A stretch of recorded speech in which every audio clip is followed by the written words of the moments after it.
GSA issue 18, Jeff Lemire writing with Gavin Guidry on the art. And this wraps up the year one story arc that we've been doing for the last several months. And it is aggressively just okay. Like, shocking. Aggressively mid. It is shocking to me how little this story really did or accomplished. Like, the whole like Ultra Humanite ends up in the villain, fine, okay? But ultimately, they all just kind of survive the explosion. Alan Scott uses the Green Lantern to, give them a bubble. That's fine. That's how we start, because the explosion was a cliffhanger last time.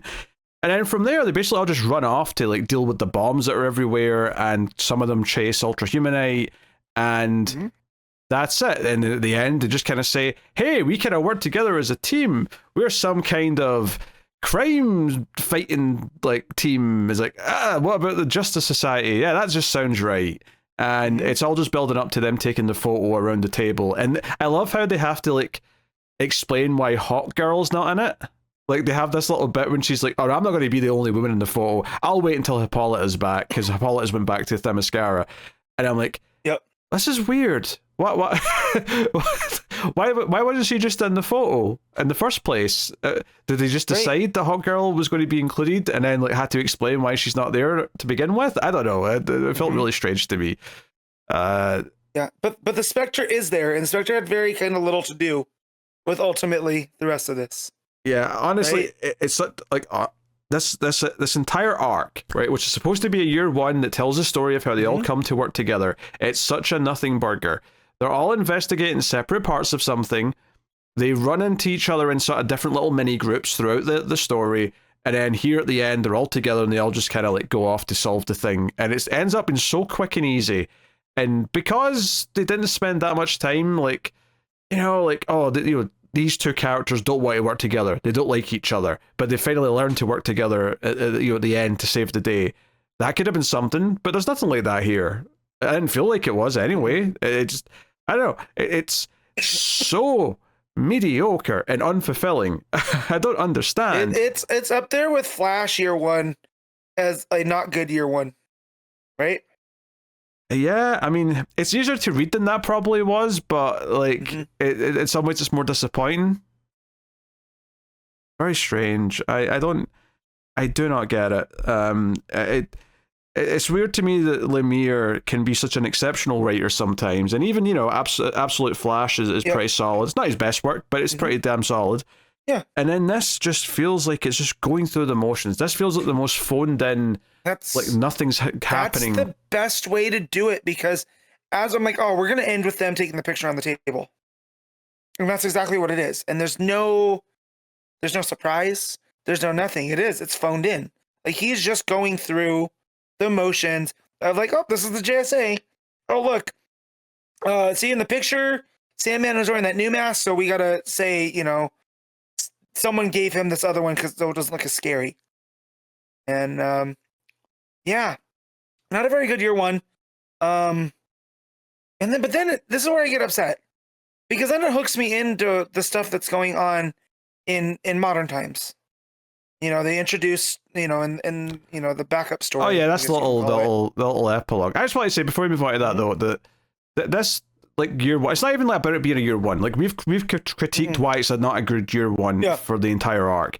I think what really sticks out to me now that we've finished the arc in general is just how much it's not a good comic arc, because nothing escalated, it felt like. It felt like hardly anything was building throughout the whole thing. Maybe because there's too many characters, so we're just bouncing around them so much that you can't really do that much with any one of their stories, right? Because you only have maybe like 4 pages per character each issue to really do their bit. You can't make it that intricate. And the problem with that is that by the time we get to the end here, it just feels like nothing's really, like, has the relationship between Hippolyta and, the Atom really changed all that much? Or feel like it's grown or developed? Is the relationship between, I don't know, Jay and whoever, I don't know, it feels very, just nothing. Yeah. And the one thing that I do feel like he has a point of view on the opening page here, where he breaks them up into certain groups, and you have like the Idealists, which is, the Flash, Green Lantern, Johnny Thunderbolt. And then you have the Misfits. You have Amazing Man, Hour Man, Sandman, and the Atom. And then the Warriors, who's Hippolyta and the Hawks. And I was like, oh, okay, so at least he's trying to tell something here. And then that ultimately doesn't do anything. Like, there's no bonding, right? There's nothing that puts them on that kind of levels. And I was like, I wish he had done that from the beginning, where you have all these different types of characters coming together to build the society, right? To make the world better. And we don't even get anything close to that here. Like I said, my focus here, I've already complained ad nauseum about it being a bad year one. My focus here is that I just don't think it was a good arc either, like as an arc. Like it just, it didn't build, it didn't feel like the characters really grew. And when they get to the end here and they've like taken down Humanite and they're just like, oh, we're just getting started. We made a pretty good team. It's just like the most generic, like we've started a superhero team dialogue you could ever possibly have. Nothing feels like there was anything remotely interesting to say here. I just, it's the blandest possible thing. Like this is like if the MCU made an adaptation of JSA's origin story, it would be this bland, right? So I don't. It's gonna be pretty bland for me not to get worked up over a giant ape, right? Well, it's a nothing thing. You know, he shows up and he's in a fight scene for like 2 pages and it's over. Yep. Like they spent all this time apparently building, like if they'd actually spent, it felt like they were building like a super serious villain that was a big deal. Yep. But by the time we actually get to fighting Ultra Humanite, we've already like dealt with all the explosives. We've already like stopped his plan. Yep. It feels like such a whimper. Everything about this just feels like it's not even reaching for a higher than a 6 out of 10. Right? It feels like it's like that's the ceiling of it possibly could get to. There's like no spark, there's no fire. It's just devoid of anything. Anyway, there's an epilogue that continues the stuff from last issue where Stargirl's back along with Atom Smasher, and they're like, hey, the JSA should be a school now. We should train the next generation of the society, just like these younger characters like Stargirl and Kid Eternity and Jakeem look up to us. We should be looking to the next generation. And they all like that idea. Alan and Scott are going to be the headmasters, but they do sort of question by the end, wait a minute, where is Kid Eternity? We've not seen her in a while. That's actually like such a good like thing to complain about here, is like, what do you mean you've not seen her in a while? We have not even been spending time with you these last 6 issues. How in the F were we meant to know that she'd been missing? Yeah. This is such good question. a shitty way to bring this up. I'm like, what do you mean, where is she? Like, we've not been like, it's not like we've been doing an arc in present day and like it's weird how she's not been around, or maybe we saw some like suspicious moment where she disappeared or something. Maybe we did. Maybe she disappeared at the end of the arc before year 1 and I've just forgotten about it. But anyway, she's with the Spectre and then she becomes the new Spectre. That's your tease for the next issue. Lame. Yeah. That said, I did like them bringing up that the JSA should be like a school and need to have their impact, you know, because that's what we love about the JSA is this whole idea of legacy and, you know, the youth working with the olds and whatnot. And then it builds to this thing with the Spectre. And I'm just like, I don't care about this. Yeah, but what you just said there isn't a story, it's an idea. And yes, that idea is good, right. But, you know, there's story here that's actually made it interesting or exciting. This book was teetering on the drop list, but you know, by the end of the second arc. And then year 1 seemed like a little bit more interesting to start with. And it's always been an easy read. If nothing else, it's not terrible because it's very easy to read. It flows well enough. It looks fine. All that stuff. But I'm done. Like this was so mediocre, and I'm so annoyed about how mediocre it ultimately was, and how it felt like it did nothing by the end. Like when did you read Batman year 1, right? Which is typically the thing people think about when they think of the year 1, right? The prime year 1 that you go back to, because it was the first one. Is, you know, that story gets into this like, oh, why did Gordon consider working with a vigilante? It shows why he was having doubts about the system and why he turns to this fantastical character that's showing up, and it builds up Batman's motivation and why he's like, it felt like it actually added new things to why they made these choices to become what they were, because ultimately that's what a year 1's about. It's about taking like an origin story that at its best in the past, even if it was the Silver Age era, was like a really cheesy quick thing that they just sort of did to get out the way, and then okay, now our superheroes here, right? It wasn't something they spent a big amount of time actually exploring.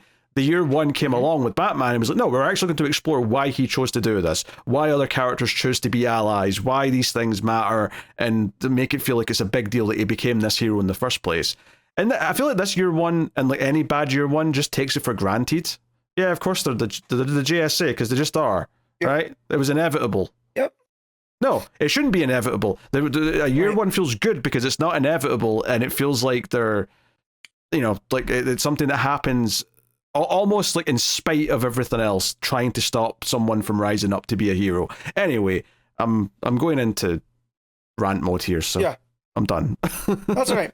And that's what I was getting at earlier with the idea that he broke them down into these different classes of people, and then they all came together. And that's where I feel like it wouldn't have been as inevitable, right? Because it's not even can they coexist. It's like there's all these different groups, and they came together because the world needed saving. But he doesn't execute any of that stuff. And we get that, you know, those groupings in the last issue of it all.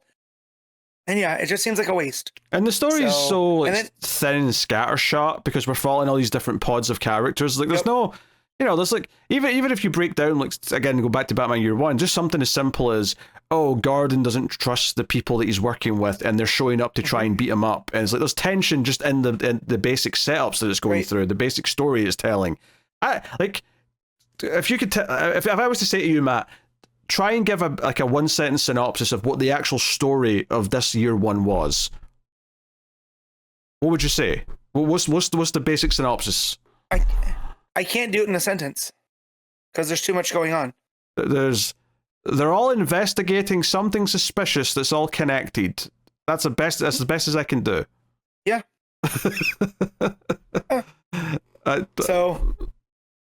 Yeah. All right. Well, I guess we're good. I guess we could just read it. Yeah, but I'm done. I'm done with the book. JSA is dropped. It's just too disappointing every time I read it now. It's mediocre. Well, and I just looked ahead, and we're getting into Spectre stuff in the next 2 issues. And the Spectre fighting a host, which I feel like anytime I've ever read a Spectre story, that's the only one that they do. So again, it just feels like Lemire's mailing stuff in. But now it's a teenage girl, Matt. It's so different.